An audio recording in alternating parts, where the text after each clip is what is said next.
If you've ever wondered what a Pilates instructor routine is when it comes to running, or maybe what their running essentials are, then this video is for you.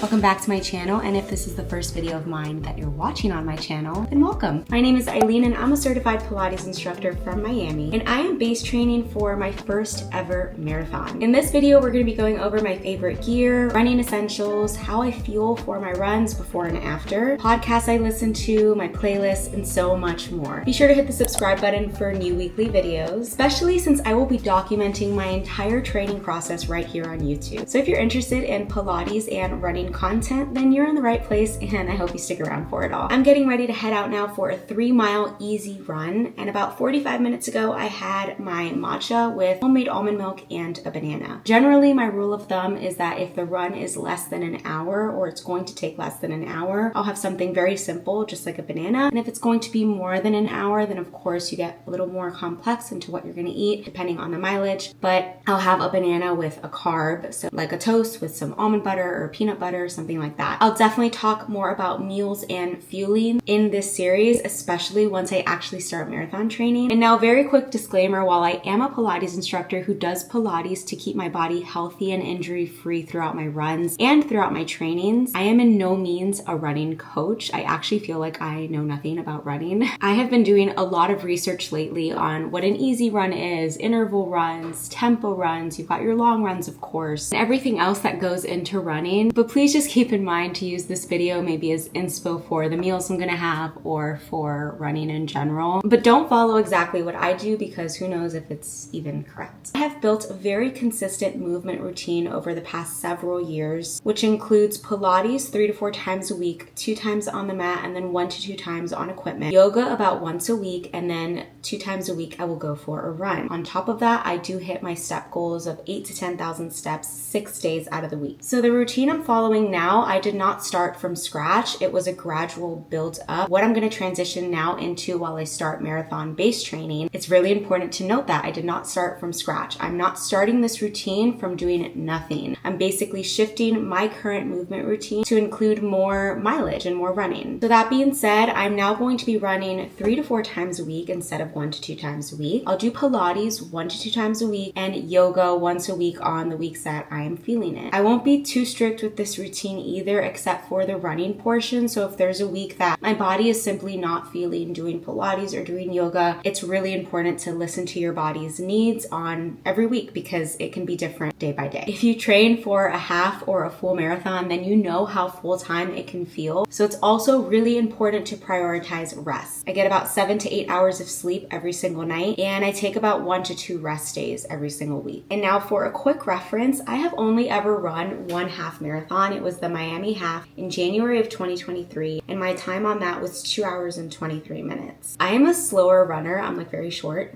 legs. I don't know if that has anything to do with it, but I average like a 10.5 to 11 minute pace typically. Like, that's comfortable for me when running long distance. So my main goal with this marathon is to simply cross the finish line feeling good. My first ever marathon, I'm not going to be too hard on myself, and if I can run a sub 5 marathon, then that would be amazing. That would be awesome. But I'm also just looking to go through this process feeling good, feeling healthy, and feeling confident while running. So in terms of my routine for this week, on Sunday I ran 4 miles. Yesterday, Monday, I went for a long walk and I ended up with 10,000 steps for the day. Today I'm going for my easy run. It's probably going to be about 3 miles. And now for my easy run, I'm still kind of learning what an easy run is, but what I've noticed, like with my heart rate and with my zone, I end up in, zone 1 to 2 when I do my easy runs. It's just really what you want to go for. What that really entails for me in terms of my pace, you just want to keep a conversation flowing. Like, that's how easy and slow you are running. So for example, my average pace, since it's 10.5 to 11 minutes per mile, I want to take that like 2.5 to 3 minutes slower than my average moving pace. So on my easy runs, I'm running extremely slow. My easy runs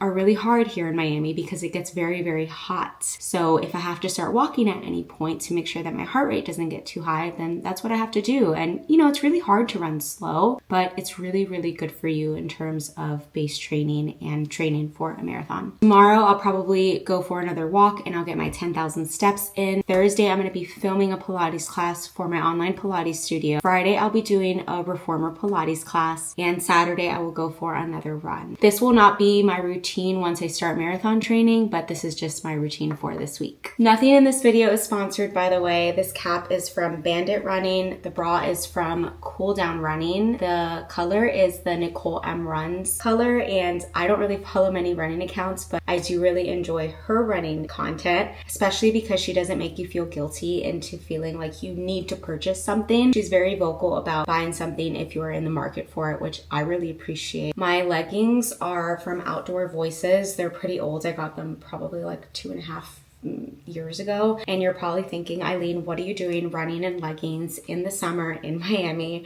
And I'm gonna tell you that I have thicker thighs and I'm a little self-conscious of my thighs, so I do not feel really that comfortable running in shorts. Maybe one day, that would be awesome. That's actually kind of like one of my goals, is to be able to run this marathon in shorts. Let's see if that happens. But yeah, so leggings, because I definitely don't want to chafe, and these leggings are actually very comfortable. On the back of this bra, you've got a little pocket for your phone, and here you can put your keys. I don't really have any running socks, so I need to get those, and I'll talk more about that once I come back from my run. Because enough chatting, let's go ahead and do a little bit of stretching and mobility work, and then we're gonna go for the 3-mile easy run.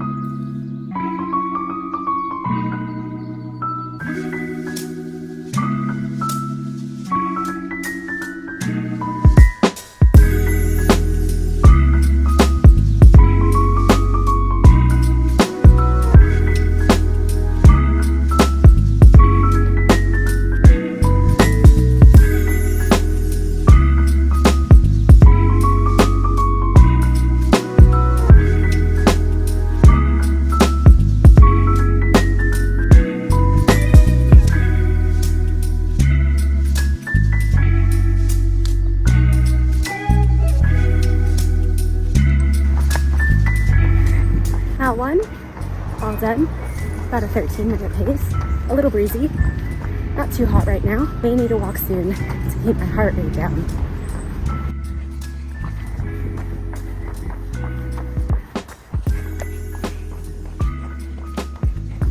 Mile 2 a lot slower because I guess the heat is just really bringing up my heart rate, and I'm trying to keep it below like 145, 150 at max.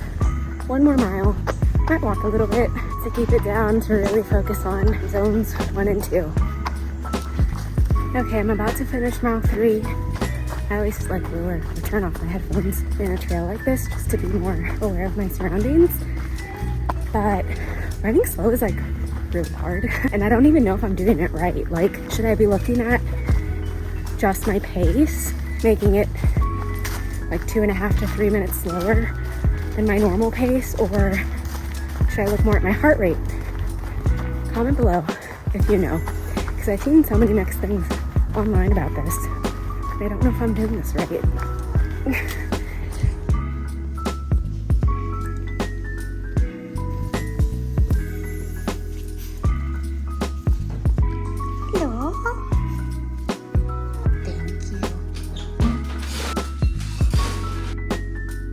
Right now, these are my favorite electrolytes. This is the orange dream flavor from Switchback. Really yummy. I just ordered some more because I'm running out. I hope I have enough for this. But I ordered the mixed berry flavor to try that next. But it is toasty out there. I'm glad I got back just in time because the heat was really, really starting to get hot.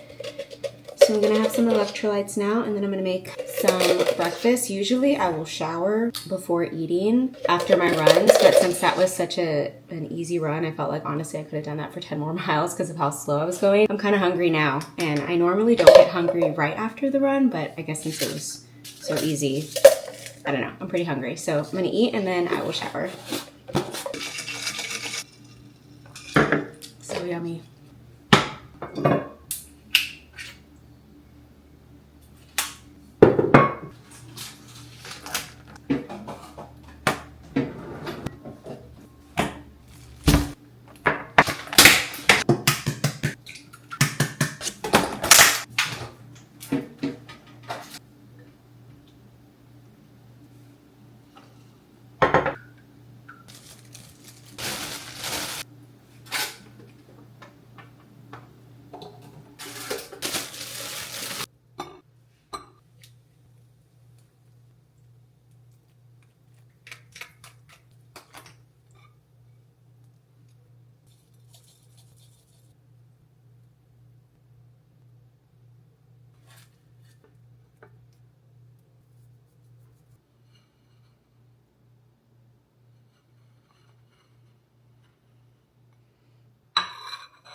Okay, now that we have covered my marathon base training routine and what my movement is looking like, let's go over some essentials that I find extremely resourceful. First things first, the podcast that I have been listening to lately that I'm learning so much from is Running Rogue. I think that's how it is, or Rogue Running. It's one of those. I've listened to about 7 episodes so far, and I'm learning a lot from this podcast. I definitely recommend it, even if you are a new runner or you are a seasoned runner. You can definitely learn something from them. And then for music, I'm working on building out my marathon Spotify playlist because I'm very picky when it comes to the music that I listen to when I run. When I was training for my half marathon and I was running with my group, I actually didn't even listen to any music at all. So sometimes I don't even listen to music and I just listen to my breath, and I make sure that my breath is nice and controlled. For running playlists that I have seen online and that I have found, I can't listen to like the tiki music for the entire run. Like I can't do that. So I need a mix. I need a good mix of some Taylor Swift and some tiki music somewhere in there. So I'm building out my playlist. I'll link it below just in case you have the same music taste as I do. The watch that I use is a Garmin watch. I'll put the info on it here and in the description below. I've had this watch since I started my half marathon training and I absolutely love this watch. I know that there are a lot of options out there when it comes to which watch you can choose as a runner. I don't really have that information for you. I ended up doing my research and this is the one that I fell on, and I'm so glad that I chose this one. Not only is it great for running, but there's a little golf feature on there and I like to play golf, so it's great for that. It's great for Pilates. It's great for tracking like your body battery, your sleep, and my favorite thing about it is the 9 to 10 day battery life. It's charging right now. I just got out of the shower and I put it to charge, and the next time I will have to charge it will probably be like in almost 2 weeks from now, so that's awesome. I've gone through a couple of different apps to try and find which one would be the best one to kind of set up my training plan. I tried I think it's called like the Hal Higdon one. I wasn't really a fan of it, to be honest. I know that a lot of people really like that one and the training plans there, but the one that I found that I'm liking so far is the Runna app. I haven't even started training, but I was able to go in and input all of my information and it put together a plan for me that will start soon when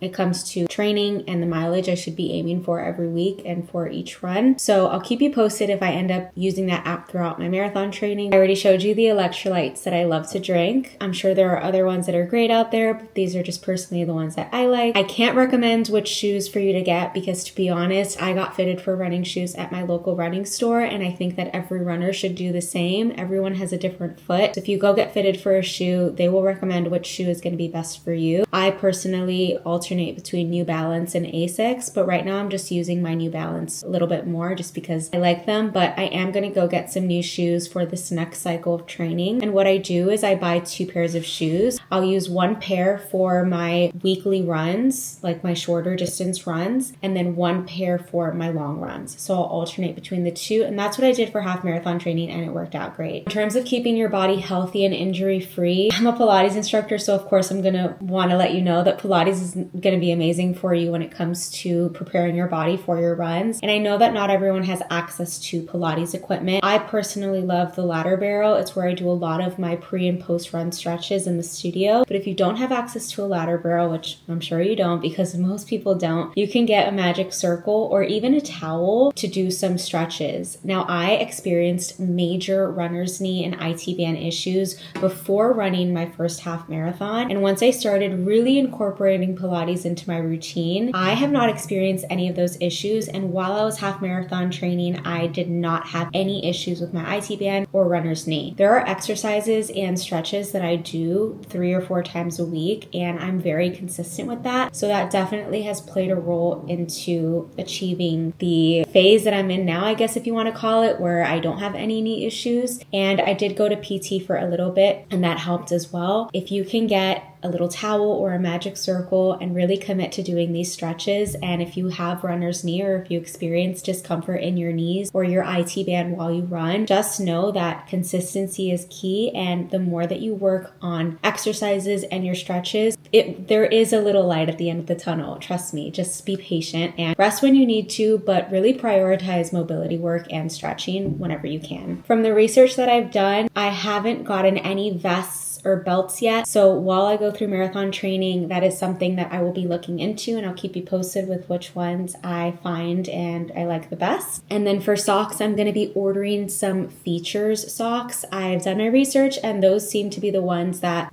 work pretty well for runners, and they also look cute. So I'm going to be ordering some of those and I'll let you know how I like them. But I just realized I haven't even mentioned which marathon I'm going to be training for. So I talk more about this in my latest vlog. I applied to run the New York City Marathon this November with a charity group, and I'm waiting to hear back if I'm selected for their team. They only select 50 people in the entire world, so the chances are very slim, but I want to say hopeful that I get selected, but I'm also understanding that if it's not meant to be, it won't happen. So if that does not happen and I don't get selected, I should be finding out sometime now in June. Then I will be running the Miami Marathon in early 2025. So it's either going to be the New York City Marathon later this year or the Miami Marathon in the beginning of next year. If I do get into New York, then I will be starting my training in like 2 weeks on June 17th. I think it is. So that's like right around the corner. And thankfully, I've already been very consistent with my movement and I've built my base. And, now I'm adjusting my base to include more running. But yeah, it's kind of crazy how close it is. So hopefully they let us know soon. And if not, then I'm going to be base training for Miami through August. And then I would start training, I think, at the end of August for Miami. I'm going to spend the rest of my day now getting some work done from home since I am a business owner for my own online Pilates studio. I have a bunch of stuff to do. But I'll show here on screen what my lunch and dinner looks like for today, so you can see my full day of fueling on a day that I run a shorter distance. I always try and incorporate a protein, vegetable, carb, and a fat into my plates. And I think that's all from me for now. I hope that you found this video helpful or insightful in any way, and if you did, please give it a thumbs up. And I hope you are ready to kick off marathon training with me. That is wild to say. I can't believe that the words are coming out of my mouth that I'm going to be running a marathon. Like, I really can't believe it. But thank you so much for watching, and I will see you in the next video. Bye!